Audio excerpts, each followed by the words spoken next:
अगला टॉपिक पढ़ेंगे quadratic equations का solution of a quadratic equation by using quadratic formula.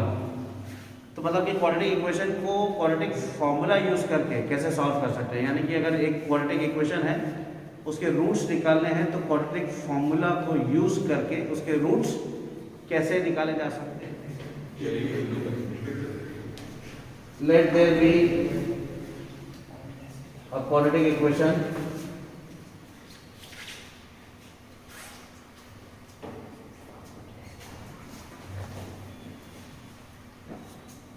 of the form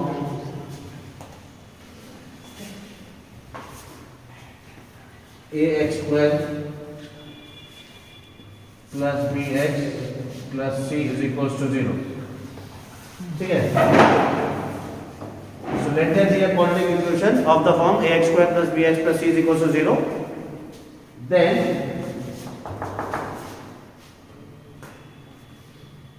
the roots of the equation using the quadratic formula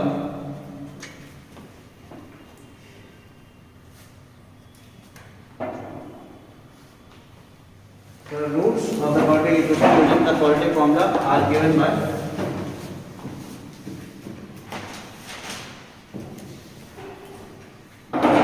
can be given by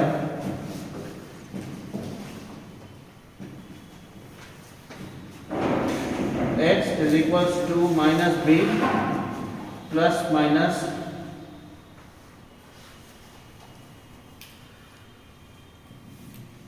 b square minus 4ac का under root upon 2a। ठीक है,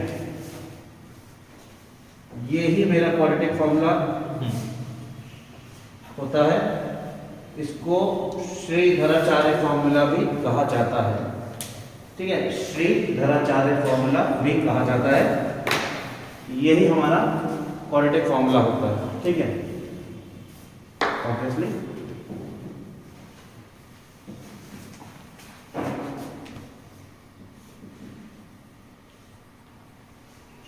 यहां पे आप देख सकते हैं let there be a quadratic equation of the form ax square plus bx plus c is equals to 0। a is not equals to 0 and obviously a b c are real numbers, वो सब तुमको पता ही है क्योंकि quadratic equation है तो वो सब तो आ गया। Then the roots of the equation using the quadratic formula can be given by x is equals to minus b plus minus under root of b square minus 4ac upon 2a।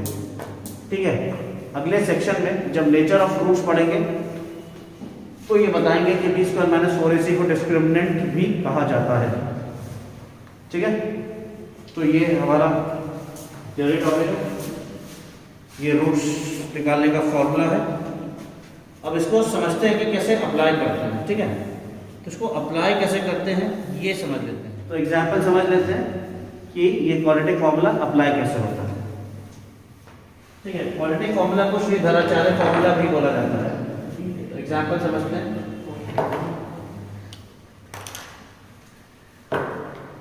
2x square minus 5x plus 3 is equal to 0। इसको example number first बोल दिया। ठीक है, अगर मुझे इसको solve करना है क्वाड्रेटिक फॉर्मूला को यूज करके तो इसको कैसे करेंगे ये समझ लेते हैं। तो पहले तो ये नोटिस करना है कि ax square plus bx plus c is equal to 0 की फॉर्म में है ये इक्वेशन या नहीं है। तो मैं देखता हूं कि ये ax square plus bx plus c is equal to 0 की फॉर्म में है। ठीक है, तो आप चाहें तो लिख सकते हैं on comparing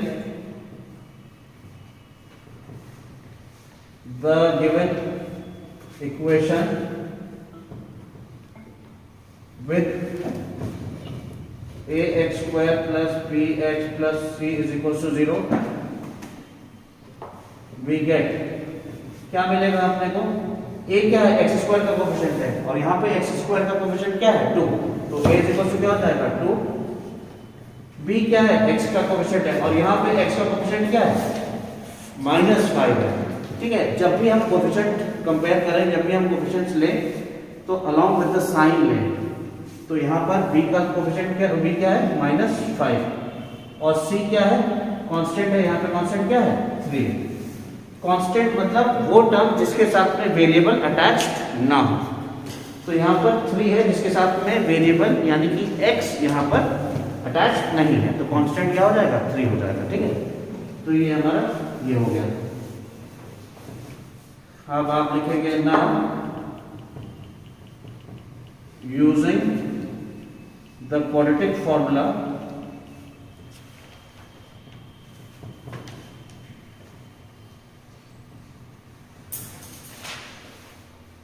we get क्या x is equals to minus b plus minus b square minus 4ac का under root upon 2a, right? This is the third formula, the quadratic formula. So what do we get? This implies x is equals to minus b, so minus b की value क्या है -5 है, तो bracket में -5 plus minus under root of B square यानी कि -5 का square minus 4 into ए कितना है 2 इंटू सी कितना है 3 upon 2 into A is 2। This is, अब इसको हमने सॉल्व करना है और हमारे जो रूट्स हैं यानी कि x की वो वैल्यूज जो गिवन इक्वेशन को सेटिस्फाई करेंगे वो आ जाएंगे। तो कर लेते हैं सॉल्व। तो x is equal to minus into minus plus 5 plus और माइनस अंडर रूट ऑफ -5 का स्क्वायर कितना हो जाएगा 25। जब भी आप एक स्क्वायर करते हैं नंबर का और आप अगर एक नेगेटिव नंबर का स्क्वायर करते हैं तो माइनस का स्क्वायर क्या हो जाता है प्लस। ठीक है, अगर माइनस है और पावर इवन है तो क्या हो जाएगा वो प्लस हो जाएगा। ठीक है, तो ये हो जाएगा 25 और ये 4 इंटू 2 8 इंटू 3 24, लेकिन ये माइनस का है तो -4 इंटू 2 -8 -8 इंटू 3 -24।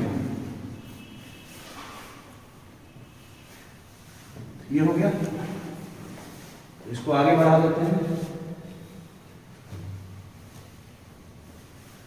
तो x is equals to 5 plus minus under root of 25 minus 24 कितना हो जाएगा अंडर रूट ऑफ 1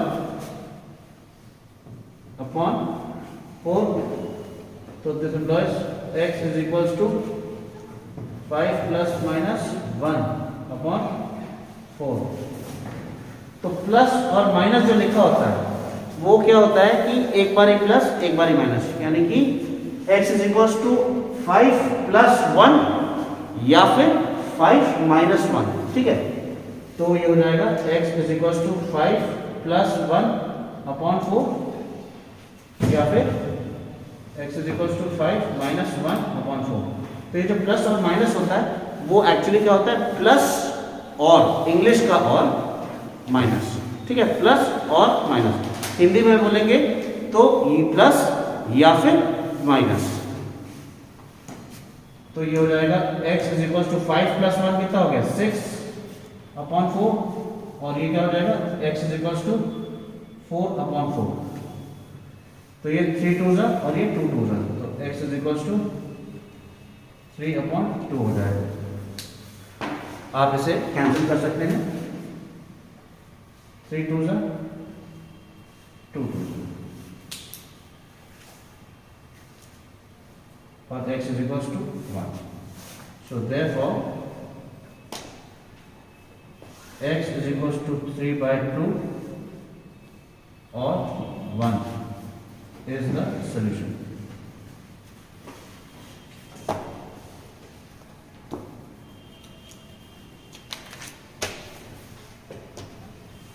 ये हमारा आंसर। तो ये अगला एग्जाम्पल समझ लेते हैं, एक और समझ लेते हैं कि क्वाड्रेटिक फॉर्मूला को कैसे यूज करना है, कैसे अप्लाई करना है। एक और सवाल कर लेते हैं, देखो। तो क्या ये ax square plus bx plus c is equal to 0 की फॉर्म में है? ये बिल्कुल ax square plus bx plus c is equal to 0 की फॉर्म में है। इसको कंपेयर भी कर लेते हैं। So on comparing the given equation with ax square plus bx plus c is equals to 0, we get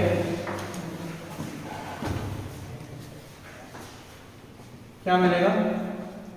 a मेरा क्या है? एक्स स्क्वायर का कोफिशिएंट है a, और यहाँ पर एक्स स्क्वायर का कोफिशिएंट कुछ भी नहीं लिखा है। जब एक्स स्क्वायर का कोफिशिएंट में कुछ भी नहीं लिखा हो, यानी कि उसका कोफिशिएंट क्या होगा? 1 होगा।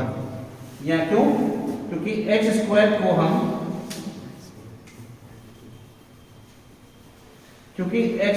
हम क्या लिख सकते हैं?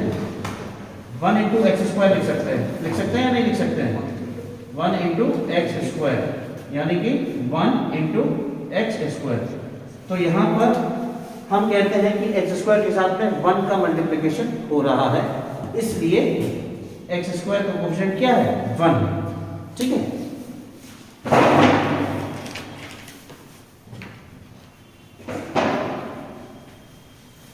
तो a क्या हो गया? 1। b क्या हो गया? x का कोफिशिएंट है। b क्या है? x का कोफिशिएंट है। यहां पर x का कोफिशिएंट क्या है? 4। कोफिशिएंट का मतलब होता है वो टर्म जो हमारे वेरिएबल से मल्टीप्लाई हो रही है। यहाँ पर वेरिएबल इन क्वेश्चन या इन डिस्कशन x है, तो जो भी x से मल्टीप्लाई हो रहा है वो हमारा कोफिशिएंट हो जाएगा। एक्स स्क्वायर के केस में जो भी नंबर या टर्म्स एक्स स्क्वायर से मल्टीप्लाई हो रही है वो हमारा कोफिशिएंट ऑफ एक्स स्क्वायर हो जाएगा। तो b क्या हो जाएगा? 4। और c क्या है? कांस्टेंट, यानी कि जिसके साथ में वेरिएबल अटैच्ड नहीं है, तो यहाँ पर 5 तेरा कांस्टेंट हो गया। ठीक है। Now using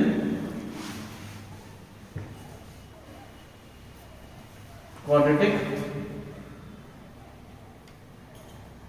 formula to get x is equals to minus b plus minus under root of b square minus 4ac upon 2a। ठीक है।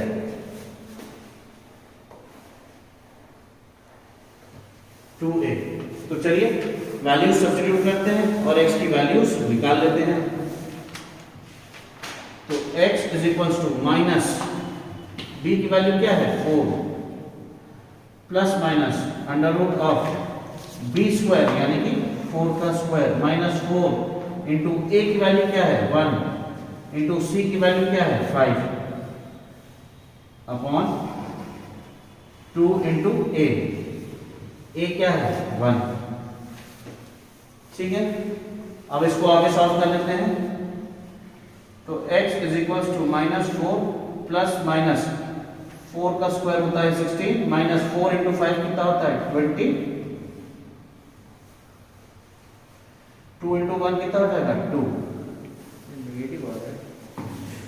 तो यहां पर जो है अब देखने वाली बात ये है, ये बहुत इंपॉर्टेंट है, और यहां पर हम एक और चीज डिस्कस करेंगे। अब इसको जब हम सॉल्व करेंगे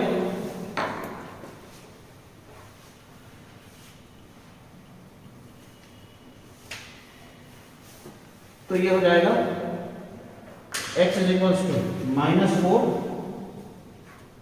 plus minus under root of 16 minus 20 कितना होता है? -4 अपॉन 2। तो यहाँ पर जो फोकस है, जो डिस्कशन का पात्र है वो ये है, -4 का अंडर रूट क्या पॉसिबल है?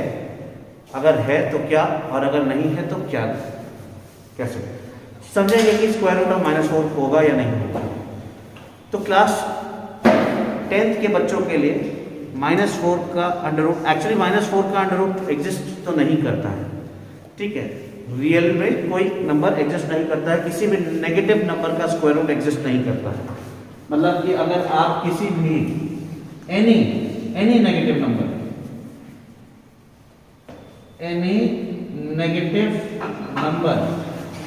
कोई भी नेगेटिव नंबर का अगर आप स्क्वायर रूट लेते हैं तो वो एग्जिस्ट नहीं करता है। ठीक है। आप क्लास 11th में कॉम्प्लेक्स नंबर का नाम का एक चैप्टर पढ़ेंगे, वहां पे आप देखेंगे कि क्या होता है क्या नहीं होता है, पर फिलहाल 10th में आपको ये समझना है कि नेगेटिव नंबर का स्क्वायर रूट एक्चुअली एग्जिस्ट नहीं करता, ये बात फैक्ट है। ये फैक्ट 11th में भी रहेगा, 12th में भी रहेगा कि नेगेटिव नंबर का स्क्वायर रूट एग्जिस्ट नहीं करता है।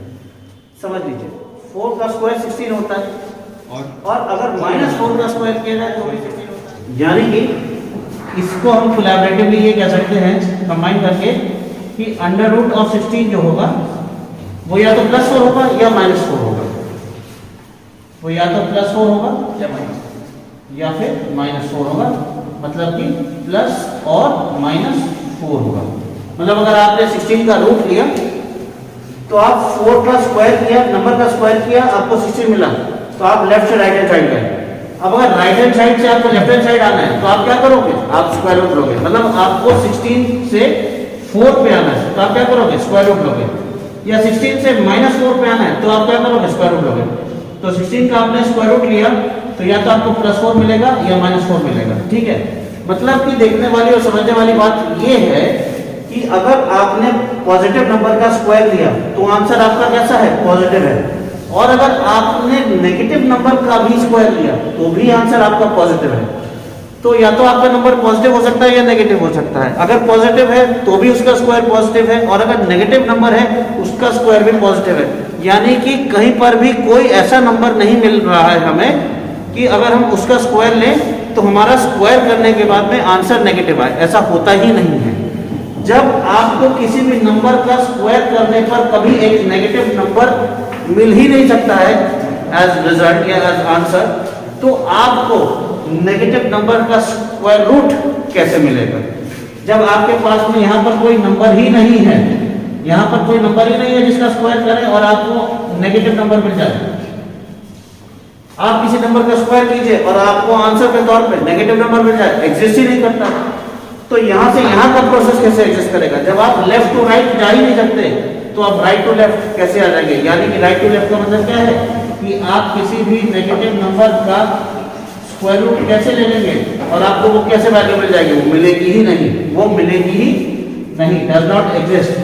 क्योंकि आपको कोई नंबर ऐसा नहीं मिलेगा जिसका स्क्वायर करने पर आपको आंसर नेगेटिव मिले, इसलिए उस नेगेटिव नंबर का स्क्वायर रूट करने पर कभी आपको ये नंबर नहीं मिल पाएगा। इसलिए नेगेटिव नंबर का स्क्वायर रूट एग्जिस्ट नहीं करता है, ठीक है। तो जब भी इस प्रकार की सिचुएशन आ जाती है जैसे कि यहाँ पर है, तो स्क्वायर रूट ऑफ -4 एग्जिस्ट नहीं करता है, यानी कि इस इक्वेशन के रूट्स रियल में एग्जिस्ट नहीं करेंगे। और जब कोई नेगेटिव नंबर आ जाता है, जब किसी नेगेटिव नंबर का आप स्क्वायर रूट लेते हैं तो उस नंबर को आप इमेजिनरी नंबर बोल देते हैं, क्योंकि वो रियल में एग्जिस्ट नहीं करता है। इसलिए कहाँ है, इमेजिनेशन में है, इमेजिनरी है। रियल में जो चीज नहीं है वो कहाँ है, इमेजिनरी है, इसलिए ये इमेजिनरी नंबर हो जाएगा। फिलहाल इमेजिनरी हमारे सिलेबस में नहीं है, हमें उससे मतलब नहीं है। फिलहाल ये रियल नहीं है, ये हमें पता होना चाहिए। तो ये बात समझ ली हमने कि -4 का स्क्वायर रूट रियल नहीं है और ये एग्जिस्ट नहीं करेगा, इसलिए इसको फर्दर सॉल्व कर पाना मुश्किल है, पॉसिबल नहीं है। और हम लिख देंगे कि no real roots for the given equation will exist, ठीक है। तो हम इसको लिख लेंगे, तो हम लिख देंगे since square root of a negative number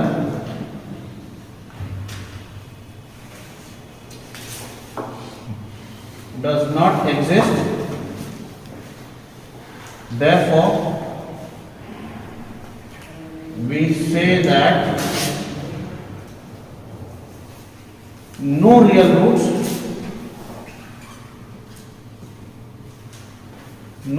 roots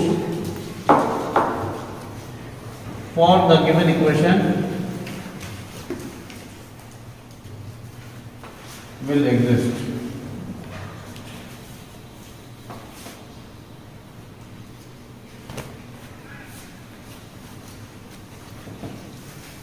और ये हमारा सवाल का सलूशन है, यानी कि इस इक्वेशन के रूट्स, रियल रूट्स नहीं एग्जिस्ट करेंगे, यानी कि इस इक्वेशन के रूट्स एग्जिस्ट नहीं करेंगे, हम नहीं निकाल सकते। That's the answer. तो क्वाड्रेटिक फॉर्मूला को कैसे यूज करते हैं ये आपने दो एग्जांपल्स में देखा। एक एग्जांपल मैंने वो उठाया जिसमें कि हमने देखा कि हम उसको कैसे सॉल्व करके रूट्स निकाल सकते हैं। दूसरा एग्जांपल मैंने ये उठाया जिसमें कि हमने ये देखा कि हम क्वाड्रेटिक फॉर्मूला यूज करके रूट्स निकालने की कोशिश करते हैं, पर जब सॉल्व करते हैं तो एक ऐसी स्टेज आती है जहां पर हमें एक नेगेटिव नंबर का स्क्वायर रूट लेना पड़ता है, जिसको हम फर्दर सॉल्व नहीं कर सकते हैं क्योंकि उसकी एक्चुअली वैल्यू एग्जिस्ट नहीं करती है रियल में, इसलिए हम उसको फर्दर सॉल्व नहीं कर सकते हैं। इसलिए हम लिख देते हैं कि ये इक्वेशन सॉल्व, ये इसको आगे सॉल्व नहीं किया जा सकता है क्योंकि square root of negative number does not exist, इसलिए इसके कोई भी रियल रूट्स एग्जिस्ट नहीं करेंगे। तो आई होप आपको ये समझ में आया होगा इस मेरी छोटी सी कोशिश के थ्रू कि क्वाड्रेटिक फॉर्मूला को कैसे यूज करते हैं। अगर आपको ये वीडियो पसंद आया हो तो प्लीज इसे लाइक करें, मेरे चैनल को सब्सक्राइब करें और इसे शेयर करें। बेल आइकन होगा उसको दबा के सब्सक्राइब करें ताकि मेरे जो भी लेटेस्ट वीडियो अपडेट्स होंगे वो आपको तुरंत के तुरंत मिलते रहेंगे and you will not miss out on anything. Please मुझे कमेंट्स में जरूर मेंशन कीजिएगा कि अगर कुछ भी आपको फीडबैक है, कुछ इंप्रूवमेंट है, कुछ आपको चाहते हैं, कुछ आपको फीडबैक देना है, तो प्लीज अपने कमेंट्स के माध्यम से मुझे ये जरूर बताइएगा कि क्या इसमें स्कोप ऑफ इंप्रूवमेंट है। Till then bye bye.